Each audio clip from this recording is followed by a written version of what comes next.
नमस्कार, जय श्री राम। आप देख रहे हैं जैसे सर्दियाँ तो अच्छी खासी आ गई हैं और इसके साथ काफ़ी रोचक खबरें भी आने लगी हैं और कुछ नए-नए डेवलपमेंट्स भी हो रहे हैं चारों तरफ।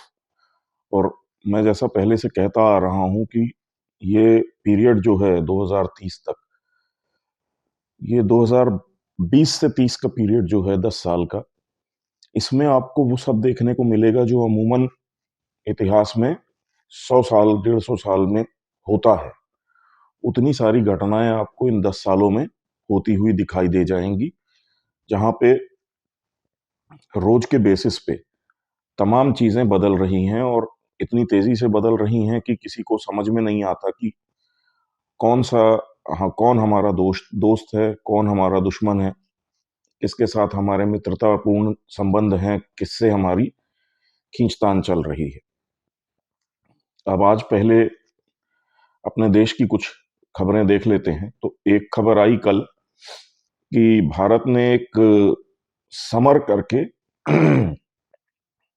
एयर डिफेंस सिस्टम डेवलप किया है और उसका सक्सेसफुल टेस्ट किया कि जिसमें उन्होंने एक साथ 4 ड्रोन्स आ रहे थे, उन 4 ड्रोन्स को टारगेट करके गिरा दिया। अब ये खास क्यों है?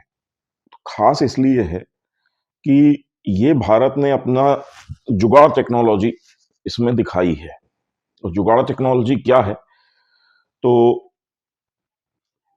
भारत के पास एक काफ़ी बड़ी संख्या में R-73 मिसाइल्स रशिया की, वो एयर टू एयर मिसाइल्स होती हैं जो फाइटर प्लेन्स में लगती हैं। ये R-73 वही मिसाइल थी जिससे अ, अभिनंदन ने जो आपका पाकिस्तान के F-16 को गिराया था, मारा था, वो R-73 मिसाइल ही थी। ये मिग-21 और उस जनरेशन के प्लेन्स के हिसाब से आती थी और बहुत ज़्यादा रेंज नहीं है इसकी, 30 से 40 किलोमीटर की रेंज की मिसाइल है और एयर टू एयर मिसाइल होती है और है काफ़ी एक्यूरेट, काफ़ी फ़ास्ट, सब कुछ है, लेकिन रेंज काफ़ी कम है इसकी 30-40 किलोमीटर की। और जिस जनरेशन के प्लेन्स में ये आती थी, अब वो हम लोग यूज़ नहीं कर रहे हैं और मिग-21 को भी अब फ़ेज़ आउट किया जा रहा है। तो ऐसे में जो R-73 का स्टॉक पड़ा हुआ है इंडिया के पास, वो कबाड़ हो जाता। तो दिमाग लगाया गया और हमारे जो टेक्नीशियंस हैं, जो वैज्ञानिक हैं, इन लोगों ने इस पे थोड़ा रिसर्च किया और उस R-73 मिसाइल का जो फ्यूल होता है, उसको चेंज किया, उसका जो गाइडेंस सिस्टम है, उसको चेंज किया, काफ़ी मॉडिफ़िकेशंस उसमें किए, उसके इलेक्ट्रॉनिक्स को चेंज किया, उसकी पूरी वायरिंग को, पूरी सर्किटरी को चेंज किया, बदला और समर सिस्टम बना दिया। तो ये R-73 मिसाइल है। अब क्योंकि ये सरफेस टू एयर मिसाइल है और अश्योर्ड रिटेलिएशन, ये इसका पूरा फुल फॉर्म है, surface to air missile assured retaliation Samar. तो ये मिसाइल सिस्टम एक बना दिया कि जिसमें हमारे पास जो कबाड़ में पड़ी हुई मिसाइलें थीं, उनको हमने रिपर्पस किया है और थोड़ा-सा चेंजेस किए हैं, इसमें मॉडिफिकेशंस किए हैं और ये अब 10-12 किलोमीटर की रेंज की मिसाइल डिफेंस सिस्टम है, जो कि क्लोज़ और लास्ट उसके लिए रहता है और इससे हम ड्रोन्स से लेकर के कुछ भी मार के गिरा सकते हैं। अ, एयरक्राफ्ट्स हों, ड्रोन्स हों, मिसाइल्स हों, कुछ भी हों। और कल इसका टेस्टिंग किया गया जिसमें कि एक साथ 4 ड्रोन्स भारत की तरफ आते हुए दिखाए गए और इन चारों को एक साथ इस समर सिस्टम ने ट्रैक किया और ट्रैक करने के बाद 4 मिसाइल्स एक के बाद एक फायर की और चारों ड्रोन्स को सक्सेसफुली गिरा दिया। और ये एक काफ़ी इफ़ेक्टिव सिस्टम है, लो कॉस्ट सिस्टम है, सस्ता, सुंदर, टिकाऊ टाइप का आइटम है और हमारी क्योंकि जो मिसाइलें ऑलमोस्ट कबाड़ हो चुकी थी R-73, क्योंकि उनका जो हमारे मॉडर्न फाइटर प्लेन्स हैं, उनमें कोई यूज़ था नहीं। क्योंकि अब क्या है कि BVR missiles, beyond visual range missiles आ गई हैं। ये 30-40 किलोमीटर की मिसाइल्स की अब ज़रूरत नहीं है। अब 90 से 120 और 200 किलोमीटर की रेंज की मिसाइल्स यूज़ होती हैं। जहां प्लेन आमने-सामने भी आने की ज़रूरत नहीं है, 100 किलोमीटर दूर कोई प्लेन है और आपके प्लेन के रडार ने उसको पकड़ लिया या आपके ग्राउंड स्टेशन ने आपके पकड़ लिया या आपके एवॉक्स ने पकड़ लिया कि आपके प्लेन से 100 किलोमीटर दूर दुश्मन का प्लेन है, तो उसकी लोकेशन आइडेंटिफ़ाई करके आप 100 किलोमीटर दूर से आपको वो प्लेन दिखाई नहीं दे रहा है, लेकिन आपने उसको मार के गिरा दिया।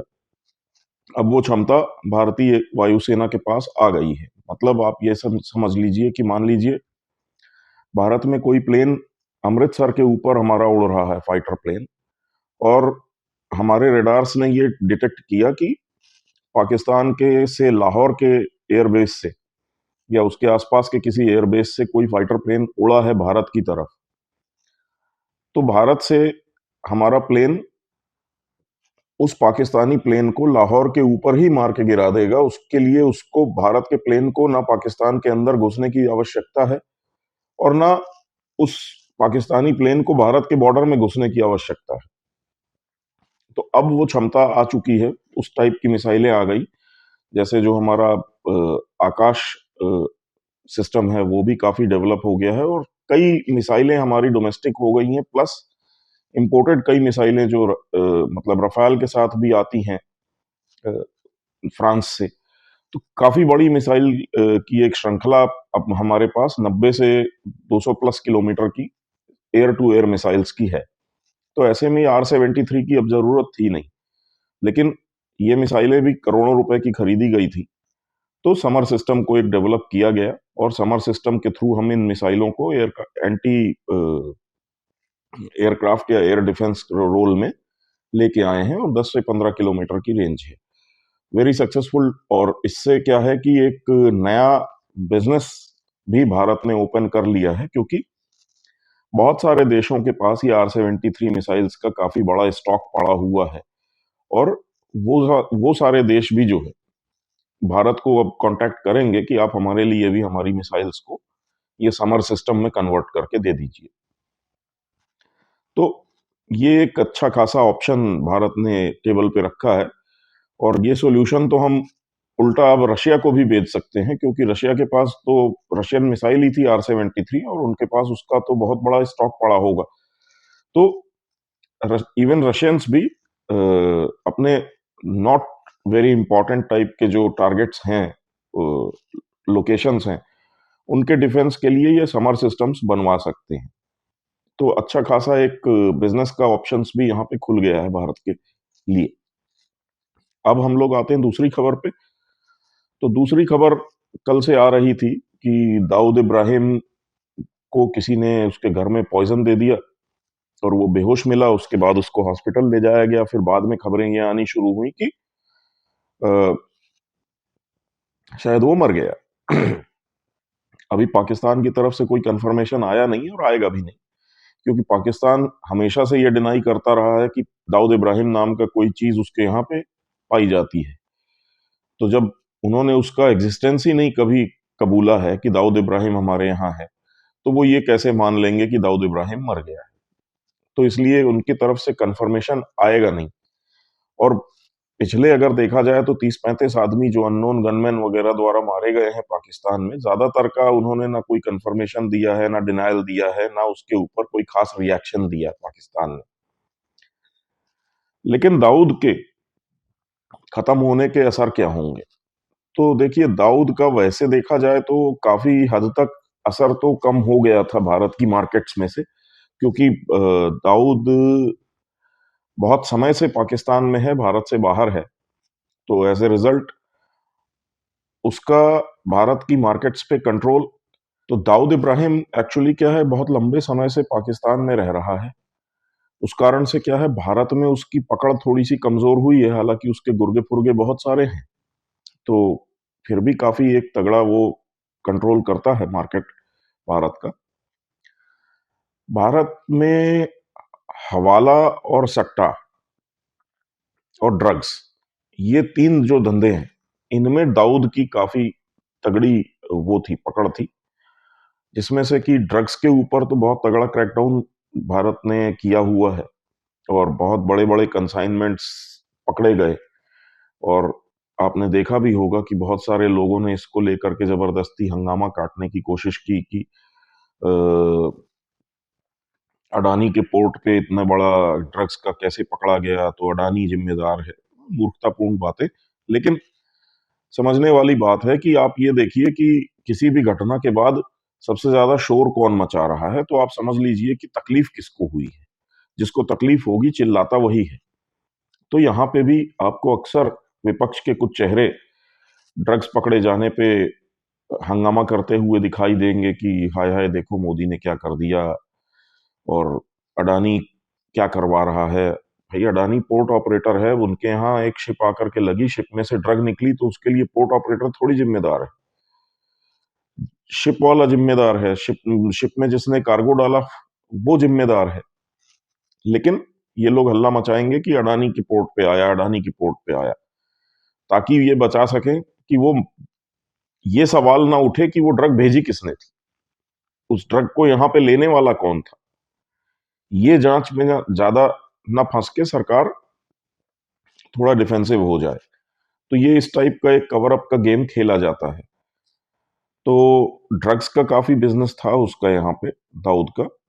उसके अलावा हवाला का, आप समझ लीजिए कि पूरे भारत का जो भी हवाला का ट्रांजैक्शंस होते हैं, वो लास्ट में कहीं ना कहीं उसकी कड़ियां भी दाऊद से जुड़ती हैं। और इसके अलावा सट्टा, इसका भी पूरा खेल दुबई से चलता है। जो आईपीएल का पूरा कहानी है, आईपीएल का पूरा जो सट्टाबाजी है, ये पूरी सट्टेबाजी भी दुबई से कंट्रोल होती है। और दुबई से ही दाऊद का पूरा जो सिंडिकेट है वो सट्टा चलाता है। तो दाऊद के खत्म होने के बाद अब उम्मीदें ये हैं कि बहुत सारे फैक्शंस होंगे, बहुत सारे टुकड़े होंगे इस गैंग के अंदर, और उसके नतीजे में बहुत सारे लोग पकड़े जाएंगे। हवाला और सट्टा से जुड़े हुए बड़े बड़े लोग जो हैं, उनके बर्बाद होने की भी खबरें आएंगी। और काफी हद तक इस धंधे पे अब रोक भी लगेगी, और आगे आप देखेंगे कि बड़े बड़े रेड्स, छापे और सैकड़ों करोड़ की फिर से रिकवरीज बहुत सारी जगहों से ईडीज और एनआईए की होनी शुरू होगी। तो ये एक असर दाऊद के खत्म होने का आपको दिखाई देगा। दूसरा असर जो है, तो दाऊद की पकड़ या डी कंपनी की पकड़ बहुत ज्यादा बॉलीवुड पे थी, बॉलीवुड की फंडिंग, फाइनेंसिंग और इन सब पे। तो बॉलीवुड के दिन तो वैसे भी खराब चल रहे हैं। तो दाऊद भैया के साथ वहां भी कहानी होने वाली है, और उनके कारण बॉलीवुड वालों के दिन खराब हैं ही। खास तौर से ये जो खान गैंग है पूरी, तो इनकी ताकत का पूरा सोर्स जो था वो दाऊद था। ये माफिया और वो मतलब वो वाली धमकियां और वो सारी चीजें, तो दाऊद के जाने के बाद इनके ताकत में भी बहुत असर पड़ेगा, और इनकी जो फिल्म प्रोड्यूस करने वगैरह की क्षमता थी, जो फाइनेंस लाने की क्षमता थी दुबई से, वो काफी हद तक खत्म होगी। तो आईपीएल और बॉलीवुड, इस पर आपको बहुत असर दिखाई देगा, और अब आपको दिखाई देगा कि बहुत से बॉलीवुड के बड़े बड़े प्रोडक्शन हाउसेस, बड़े बड़े स्टार्स और बहुत सारे इस टाइप के लोग जो हैं, अब वो फिल्म बनाने और इस व्यापार को और इस बिजनेस को अलविदा कह के चुपचाप घर में बैठ जाएंगे। एक असर ये आपको दिखाई देगा। ऐसे ही आईपीएल का भी आप देखेंगे तो बड़े बहुत सारे प्लेयर्स और क्रिकेटर्स और वो सब जो हैं, अब वो धीरे धीरे या तो सुधरने लगेंगे और या रिटायर होने लगेंगे। तो वो भी आपको दिखाई देगा। और क्रिकेट और क्रिकेटर्स के पीछे जो ये फिल्म हीरोइनें लगाई जाती थी, जैसे अभी आपने देखा होगा कि हमारे एक अच्छा यंग बैट्समैन और विकेट कीपर है पार्थिव पटेल। तो पार्थिव पटेल का अभी खबर आई थी कि उसका एक सीरियस एक्सीडेंट हुआ, वो कार वार चला रहा था और कुछ एक्सीडेंट हो गया, घायल वायल हुआ काफी। उसके पीछे बॉलीवुड की एक एक्ट्रेस है उर्वशी रौतेला, उसने मतलब उस बंदे का जीना हराम कर रखा था। लगातार वो जहां मैच हो रहा वहां पहुंच जाती थी, ट्वीट करती थी, फोटोज अपनी ट्वीट करती थी कि मैं आई हूं, मिलने आई हूं, ऐसा है वैसा है। पार्थिव पटेल मतलब उसकी जिंदगी हराम कर रखी थी। और ये ऐसे ही होता है कि हर एक प्लेयर के पीछे एक ना एक बॉलीवुड की एक्ट्रेस को लगाया जाता है, और वो पीछे पढ़ पढ़ के उसको अपने चक्करों में फंसा के, और फिर ये सट्टे के रैकेट से जोड़ने का एक खेल होता है। तो दाऊद के जाने के बाद बॉलीवुड पे ये जो सटोरियों का और हवाला वालों का शिकंजा है, ये खत्म होगा। उल्टी सीधी फंडिंग खत्म होगी बॉलीवुड की, उसकी सफाई होगी। साथ में आईपीएल की भी अच्छी खासी सफाई होगी, क्रिकेट की सफाई होगी।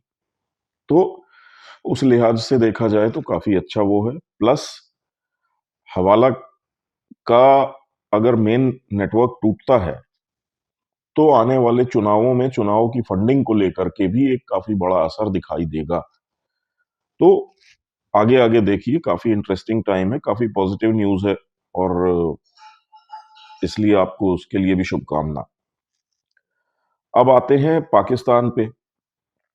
तो ये पाकिस्तानियों की अजीब सी हालत है इस समय। एक तो पैसे वैसे हैं नहीं, कंगाली टाइप की स्थिति बनी हुई है।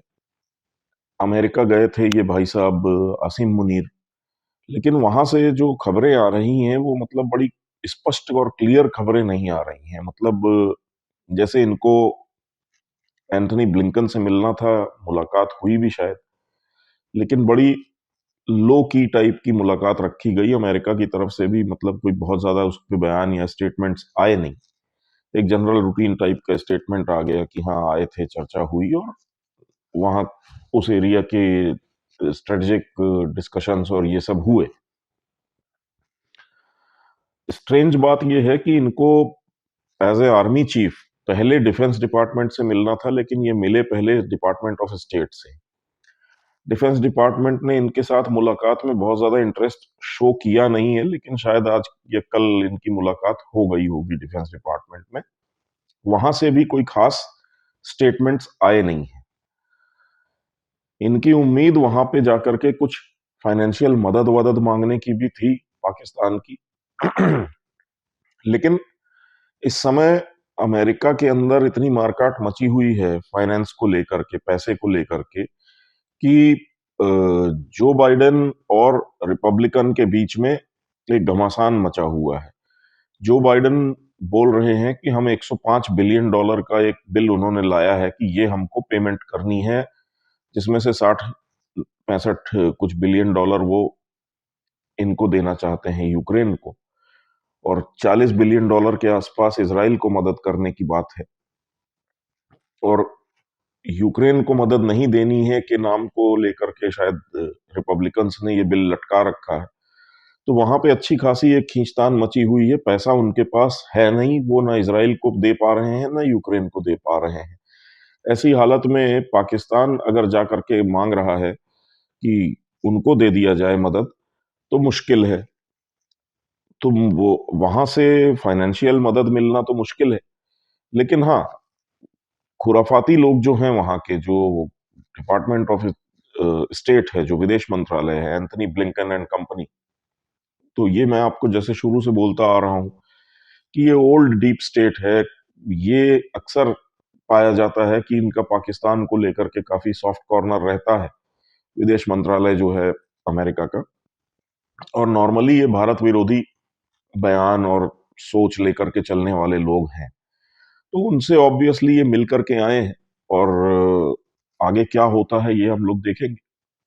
हालांकि मतलब डिफेंस डिपार्टमेंट ऑफ स्टेट से कोई बहुत ज्यादा अच्छाई की उम्मीद तो नहीं है। लेकिन हाँ ये है कि डिपार्टमेंट ऑफ डिफेंस जो है अमेरिका का, वो भारत के पक्ष में रहता है। और अक्सर जब ये डिपार्टमेंट ऑफ स्टेट कोई खुराफात करता है, कोई भारत विरोधी हरकत या बयान करता है, हरकत तो ये खैर नहीं कर पाते हैं, बयान ही देते हैं, और बयान को पलट के भारत की तरफ से उतनी ही सख्ती के साथ काउंटर भी कर दिया जाता है। और नॉर्मली इनके इस टाइप की हरकत के बाद डिपार्टमेंट ऑफ डिफेंस जो है, वो तुरंत भारत के साथ आता है, खड़ा होता है और कोई एक बड़ा पॉजिटिव भारत के साथ डिक्लेरेशन कर देता है। तो इनके बीच की भी लड़ाई जो है, वो सामने दिखाई देती रहती है हम लोगों को, कि डिपार्टमेंट ऑफ स्टेट और डिपार्टमेंट ऑफ डिफेंस। तो ये बड़ा एक इंटरेस्टिंग चीज है कि अमेरिका से हम लोगों को दो सिग्नल मिलते हैं। ये कुछ नेगेटिव करते हैं, डिपार्टमेंट ऑफ डिफेंस कुछ पॉजिटिव करता है। तो वो लड़ाई चल रही है और डिपार्टमेंट ऑफ स्टेट की बयानबाजी को जयशंकर साहब की तरफ से, मतलब भारत का जो विदेश मंत्रालय है उसकी तरफ से उतनी मजबूती से काउंटर भी किया जाता है। जैसे फॉर एग्जाम्पल अभी इन्होंने अपने एफबीआई चीफ को भारत की विजिट पे भेजा था। वो आए, घूमे फिरे, पन्नू को लेकर के वो बात करना चाहते थे। भारत ने उल्टा उनको चार फाइलें पकड़ा दी कि ये हमारे यहाँ के वांटेड लोग हैं जो अमेरिका में आपके यहाँ बैठे हुए हैं, और इनको लेकर के इंटरपोल पे हमने बोला हुआ है। और प्लस जहां तक ये पन्नू का मामला है, पन्नू को मामले में हमको उन्होंने लिस्ट दे दी कि ये एविडेंसेस हमें आप प्रोवाइड करिए, क्योंकि हम इंटरपोल से इसके लिए भी रेड कॉर्नर नोटिस इशू करवाने वाले हैं। तो भारत ने उल्टा इनको वहां पे भी रगड़ा है। तो ऐसा नहीं है कि अमेरिका का डिपार्टमेंट ऑफ स्टेट कुछ भारत के खिलाफ करके निकल जाता है और भारत से इनको जवाब नहीं मिल रहा है। इनकी तकलीफ यही है कि भारत इनको पलट के दो तीन कंटाप मारता है हर बार, और ये इनको आदत नहीं रही है। तो इनको ये हजम नहीं हो रहा है कि यार ये कैसे हो रहा है कि हम भारत को कुछ ज्ञान देते हैं और ये लोग पलट के हमको चार बातें सुना के जाते हैं। तो भारत के इस एटीट्यूड से डिपार्टमेंट ऑफ स्टेट जो है वो बड़ा परेशान है।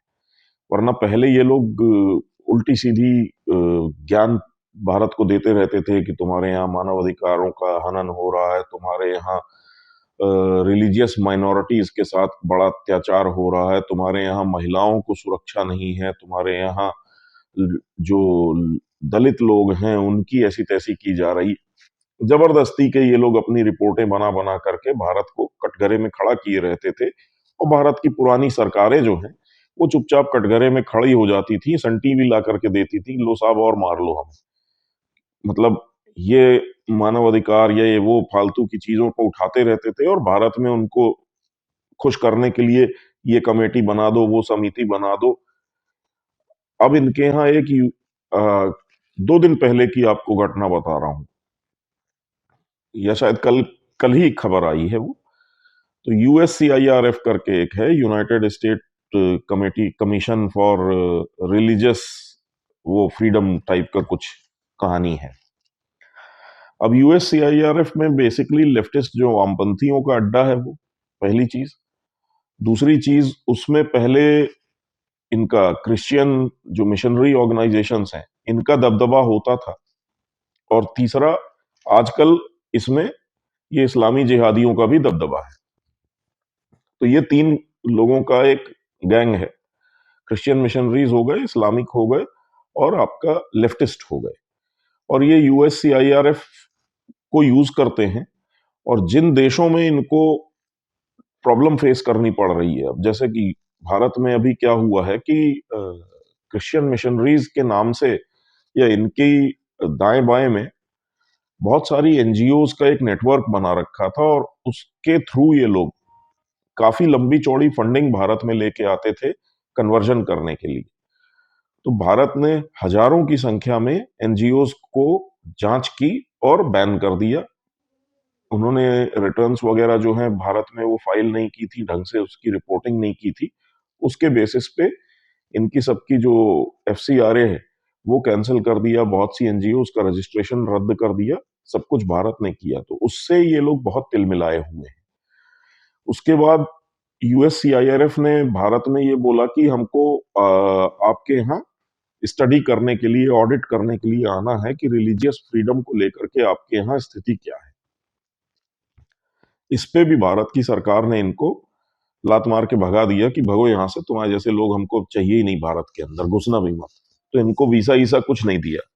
तो उससे भी ये बड़े तिलमिलाए रहते हैं कि हम अमेरिका की एक संस्थान से जुड़े हुए हैं और उसके बाद भारत ने हमारे वीसा वीसा कैसे रोक दिए। तो ये यूएससीआईआरएफ ने अभी फिर एक रिपोर्ट जारी करके बोला कि भारत के अंदर रिलीजियस माइनॉरिटीज को फ्रीडम का इशू है, प्रॉब्लम हो रही है और भारत भेदभाव करता है, ऐसा है, वैसा है, तो भारत पे जी सैंक्शन लगा दो। तो इस टाइप की ये रिपोर्ट हर साल 2 साल में जारी करते हैं। हर साल 2 साल में ये मांग करते हैं अमेरिका की सरकार से कि भारत पे सैंक्शन लगा दो। भारत की तरफ से इसको इग्नोर कर दिया जाता है और अमेरिका की जो गवर्नमेंट है, उसकी भी आज की डेट में ऐसी हिम्मत नहीं है कि वो इस रिपोर्ट को लेकर के भारत से कोई सवाल भी कर ले।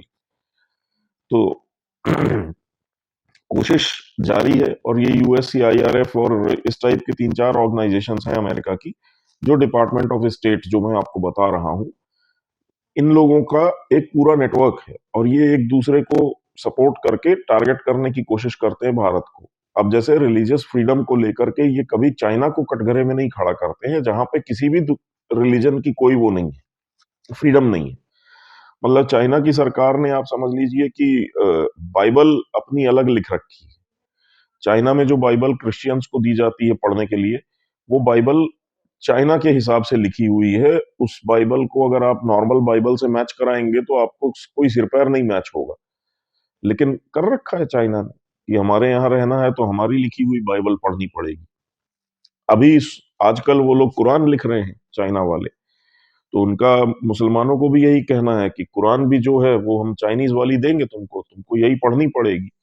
अब वो उसमें किसको क्या बना देते हैं, किसको पैगंबर बना दें, क्या कर दें, कोई भरोसा नहीं है चाइना का। लेकिन वो कुरान भी अपने हिसाब से लिख के दे रहे हैं। लेकिन ये यूएससीआईआरएफ और बाकी बहुत सारी जो ऑर्गेनाइजेशंस हैं, उनको चाइना के अंदर ना मानवाधिकारों का हनन दिखाई देता है, ना रिलीजियस फ्रीडम का इशू दिखाई देता है, ना ये उसके बारे में कभी कोई बात करते हैं।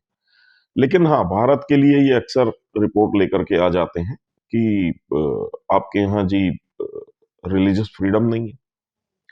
अभी जैसे हाल में इन्होंने एक रिपोर्ट लाए थे, उसके अंदर न्यूक्लियर वेपन्स की सुरक्षा का जो एक रैंकिंग दी थी कि किसके न्यूक्लियर वेपन सिस्टम्स जो सुरक्षा की दृष्टि से कि सिक्योरिटी कैसी है, उसमें इनकी रैंकिंग के मुताबिक पाकिस्तान की रैंकिंग हमसे ऊपर है इंडिया से। मतलब इनका कहना है कि पाकिस्तान के न्यूक्लियर वेपन ज्यादा सुरक्षित हैं, भारत में सुरक्षित नहीं है।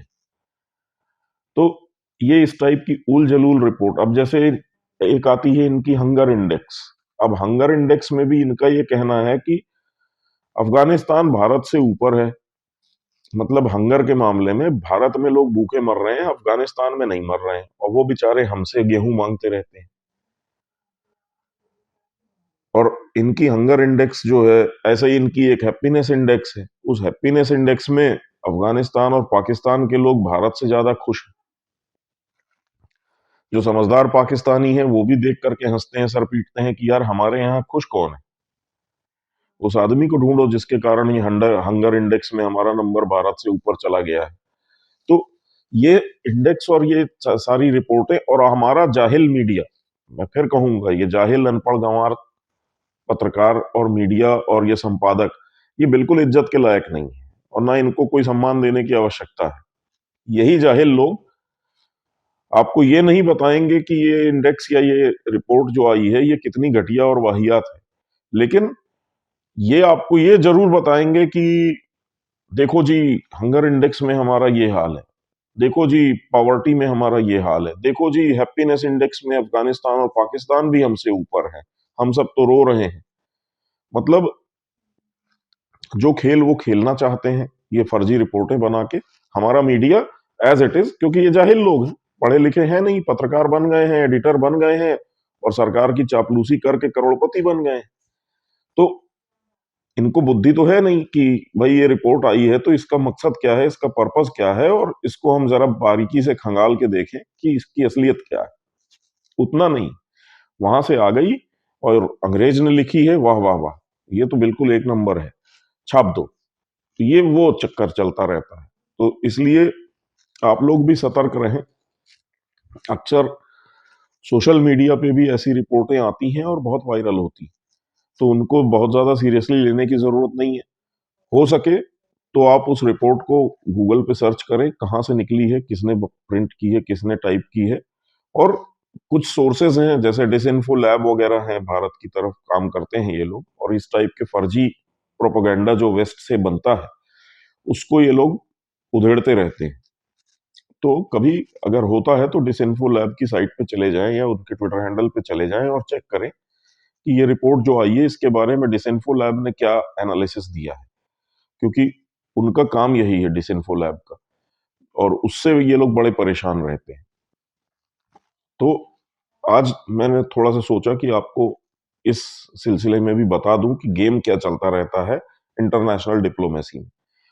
तो पाकिस्तानी पहुंचे हुए हैं अमेरिका, और अमेरिका से उनको, मेरे को लगता नहीं है कि कुछ बहुत ज्यादा हासिल होने की उम्मीद है, क्योंकि अमेरिका के पास इस समय समस्याएं कई सारी हैं। पहली चीज, भारत के खिलाफ वो कुछ करने की स्थिति में इसलिए नहीं है क्योंकि अब जो रिपोर्ट्स आ रही है उसमें जो मैंने बोला आपको कि ये जो डिपार्टमेंट ऑफ स्टेट है, जो विदेश मंत्रालय है, ये डीप स्टेट अमेरिका का जो है, जिसमें पूरा उद्योग, इंडस्ट्री और सब आ जाता है, और ये लोग मिलकर के पूरी वहां की गवर्नमेंट और उसकी पॉलिसीज को कंट्रोल करते हैं।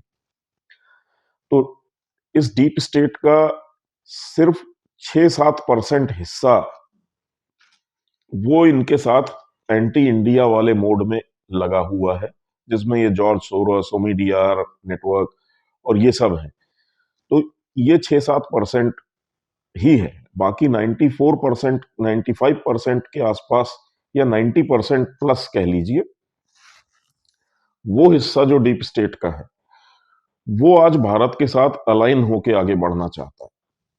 तो इसलिए आप देखेंगे कि डिपार्टमेंट ऑफ डिफेंस जो है उसके पीछे जितनी डिफेंस कंपनीज खड़ी हुई हैं अमेरिका की, वो डिपार्टमेंट ऑफ डिफेंस के थ्रू भारत के साथ बहुत सारा बिजनेस करने की लगातार कोशिश करते रहते हैं। वो लगातार डिपार्टमेंट ऑफ डिफेंस के थ्रू ऑफर करते रहते हैं कि भाई साहब हम आपको F-16 की पूरी टेक्नोलॉजी दे देंगे, भाई साहब हम आपको जी के इंजन्स की पूरी सप्लाई दे देंगे आपके तेजस के लिए। तो वो अपनी तरफ से कुछ ना कुछ ऑफर करते रहते हैं, क्योंकि वो चाहते हैं कि अब हम पूरी मैन्युफैक्चरिंग और बिजनेस जो है उसको भारत के साथ अलाइन कर लें। चाइना से वो ऑलरेडी उनका बहुत बड़ा तबका जो इंडस्ट्रियल और बिजनेस हाउसेस का है वो निकल रहा है।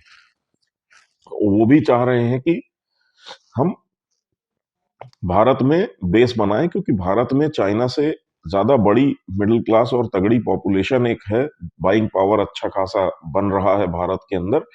तो चाइना को रिप्लेस करने की क्षमता सिर्फ भारत की मार्केट में है।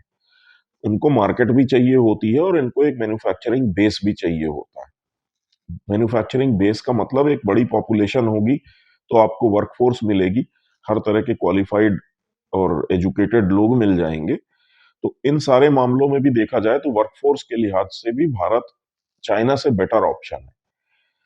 प्लस लैंग्वेज का इशू नहीं है, क्योंकि इंडिया में इंग्लिश अच्छे से बोली जाती है, समझी जाती है, एजुकेशन में भी इंग्लिश का काफी यूज है। तो इसलिए कोई भी इंजीनियर या डिप्लोमा होल्डर भी है तो वो इंग्लिश बोल लेता है, क्योंकि उसकी पढ़ाई में काफी हद तक इंग्लिश का यूज हुआ हुआ रहता है। तो इस लिहाज से जो पूरा उनका डीप स्टेट का जो कॉमर्शियल और बिजनेस एंगल वाला हिस्सा है वो भारत के साथ अलाइन होके चल रहा है। और इसलिए होता यह है कि ये फालतू की जो खबरें वबरें आती हैं, आप देखेंगे तो भारत की तरफ से भी इनको बड़ा रूड सा जवाब जयशंकर जी की तरफ से दे दिया जाता है। भारत भी समझ रहा है होना जाना कुछ नहीं। तो ऐसी हालत में पाकिस्तान अगर जाकर के कोई मदद मांग रहा है तो जबानी जबां खर्च कुछ भी होता रहे, वहां पे बयानबाजी की हद तक कोई कुछ भी बोले, एक्चुअली अगर देखा जाए तो मैं आपको जो शुरू से बोल रहा हूं कि पाकिस्तान की कहानी खत्म करने को लेकर के एक सहमति बन चुकी है। जो डीप स्टेट भारत के साथ अलाइन होकर चलना चाहता है उसको भी ये बात समझ में आ गई है। भारत की उसने ये डिमांड मान ली है एक तरीके से कि ये पाकिस्तान नाम का सिरदर्द का अब परमानेंट इलाज हमको चाहिए। भारत की ये क्लियर डिमांड है और वो उसकी तरफ आगे बढ़ रहे हैं। तो इसलिए आप देखेंगे कि आईएमएफ से इनको पैसा मिलना बंद हो जाता है। इनको 2 साल 3 साल तक एफएटीएफ की ग्रे लिस्ट में डाल के पूरी तरीके से बर्बाद इकोनॉमी को कर दिया गया। तो इनके साथ, पाकिस्तान के साथ स्टेप बाय स्टेप टाइट ही किया जा रहा है इनके गले में जो फंदा है। और आगे जाकर के पाकिस्तान के टुकड़े या बिखराव वाली पटकथा भी लिखी जा रही है, उस पे भी काम शुरू हो गया है। हाँ, डिपार्टमेंट ऑफ स्टेट और ये जो पुराना डीप स्टेट है, आज भी उसको ऐसा लगता है कि वो पुराने मॉडल को चला सकता है, कि जिसमें वो पाकिस्तान को यूज करके भारत को डिस्टेबलाइज कर सकता है। और वो नेटवर्क जो है वो हाथ पैर मार रहा है अभी भी। उसको ऐसा लगता है कि 2024 के चुनाव में अगर हम नरेंद्र मोदी को किसी तरीके से रोक दें, उनका आज कैलकुलेशन, पहले ये था, आज से 6 महीने पहले उनका कैलकुलेशन था कि अगर हम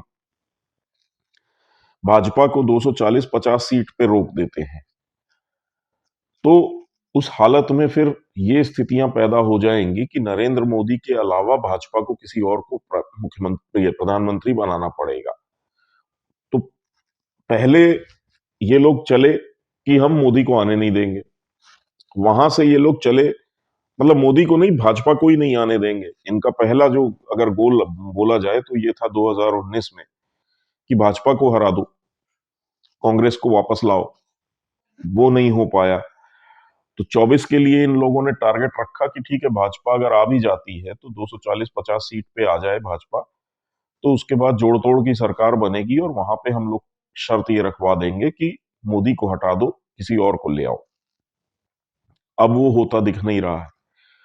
अब इन्होंने रिवाइज किया है गोल, और इनका अब ये टारगेट है कि किसी तरीके से भाजपा या एनडीए ये 400 सीट के आसपास ना पहुंच जाए, क्योंकि 2/3 बहुमत आ गया तो सरकार के पास संविधान संशोधन करने की ताकत आ जाएगी। और संविधान संशोधन कर दिया गया तो उसके बाद ये जो पश्चिम है और डीप स्टेट है और इनके जो खेल हैं और बहुत सारे नियम कानून जो फालतू के गले गले में हड्डी बने पड़े पड़े हैं भारत के, बहुत सारी चीजें संविधान से गायब हो जाएंगी। तो अब ये लोग किसी तरीके से डेस्परेट हैं कि मोदी या और एनडीए वो 400 के आंकड़े के आसपास ना पहुंच जाए, 2/3 बहुमत पे ना आ जाए। तो आज इनका ये खेल है। हालांकि दूसरा जो एक 90% प्लस वाला डीप स्टेट का धड़ा है, उसका कहना है हमें कोई फर्क नहीं पड़ता, जितना अच्छा है कि मोदी आ जाए और बीजेपी आए पावर में। हमको ये स्टेबल गवर्नमेंट पसंद है और इनके साथ हमारा एक अच्छा ट्यूनिंग चल रही है, बिजनेस फ्रेंडली पॉलिसी है इनकी, और हमारा इन्वेस्टमेंट स्मूथली वहां पे हो रहा है और माहौल शांत है, कोई दंगा फसाद नहीं है, तो हमारे इन्वेस्टमेंट सेफ है। भारत की मजबूत एक आर्थिक व्यवस्था बनी रहे, भारत की मिलिट्री और बाकी सारी जो क्षमताएं हैं वो मजबूत बनी रहे, तो वो लोग उस लिहाज से बीजेपी और मोदी के पक्ष में खड़े हैं। और दूसरी तरफ ये लोग हैं, इनका ऐसा कहना है कि हम अभी भी भारत को कमजोर करके, पाकिस्तान को मजबूत करके, जो पहले से 70 सालों से सिस्टम चला रहे थे, हम वो वापस सिस्टम को चला सकते हैं। हालांकि अब इन लोगों की क्षमताएं बहुत कम हो गई हैं और जो मेजॉरिटी डीप स्टेट है उसने इन लोगों की बाहें काफी मरोड़ना शुरू किया है। तो आपको ये खबरें आई होंगी कि जॉर्ज सोरोस ने अपना जो एशिया के अंदर फंडिंग अंडिंग है वो बंद की है। अभी 2-4 दिन पहले मैंने एक न्यूज देखी थी कि ओमिडियार नेटवर्क जो है, ओमिडियार नेटवर्क बेसिकली सोरोस टाइप की चीज है, बहुत ज्यादा फेमस नहीं है लेकिन जानकार जो है उनको पता है। तो वो भी एक अरबपति है ओमिडियार, अमेरिका में। वो भी भारत के खिलाफ काफी हरकतों पे फंडिंग वंडिंग करता रहता है। और जितनी ये प्रिंट क्विंट फिंट चिंट इस टाइप की वेबसाइटें वगैरह हैं जिसमें ये चरखा बरखा और पता नहीं ये रवीश भविश जैसे जितने बेरोजगार संपादक और पत्रकार आजकल यूट्यूबर बने हुए हैं, इनकी पूरी फंडिंग सोरोस और ओमिडियार नेटवर्क के थ्रू होती है, इनके संस्थानों की। तो अभी खबर आई थी कि ओमिडियार नेटवर्क ने भी यहां से अपना सब कुछ वाइंड अप करने की घोषणा की है कि भैया हम भी अब जा रहे हैं। तो वो पुराना जो डीप स्टेट का हिस्सा है, 9% 10% वाला, वो अब धीरे धीरे घुटने टेक रहा है और पीछे हट रहा है। 24 का रिजल्ट क्या होगा, अब आपको इस पूरे मामले के बाद समझ में आ जाएगा कि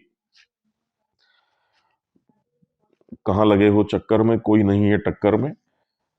इस समय पूरी जो विश्व की आप कह लीजिए आर्थिक महाशक्तियां हैं, वो भारत में दोबारा इसी सरकार को लाने के लिए तत्पर हैं, तैयार हैं। उनको ये लग रहा है कि इस सरकार के साथ भारत को हम भारत के साथ हम अच्छा बिजनेस और सब कुछ कर सकते हैं। और जहां पैसा होता है तो फिर वहां पे ये फालतू के वामपंथियों के आइडिया नहीं चलते हैं। तो इसलिए उनके पैसे लग रहे हैं और लगातार इन्वेस्टमेंट आ रही है। भारत में हर महीने एफडीआई के रिकॉर्ड टूट रहे हैं। इस महीने जो पैसा आया है एफडीआई में, अगले महीने इससे ज्यादा आएगा। और ये पिछले 6 महीने से लगातार रिकॉर्ड इन्वेस्टमेंट्स आती जा रही हैं। तो और आदमी जहां पैसा लगाता है फिर वहां उसके साथ कोई मजाक नहीं करता है। और हो ये जाता है कि उनका अगर हमारे यहाँ इन्वेस्टमेंट्स हैं तो उनके इंटरेस्ट हमारे साथ जुड़ गए हैं। जैसे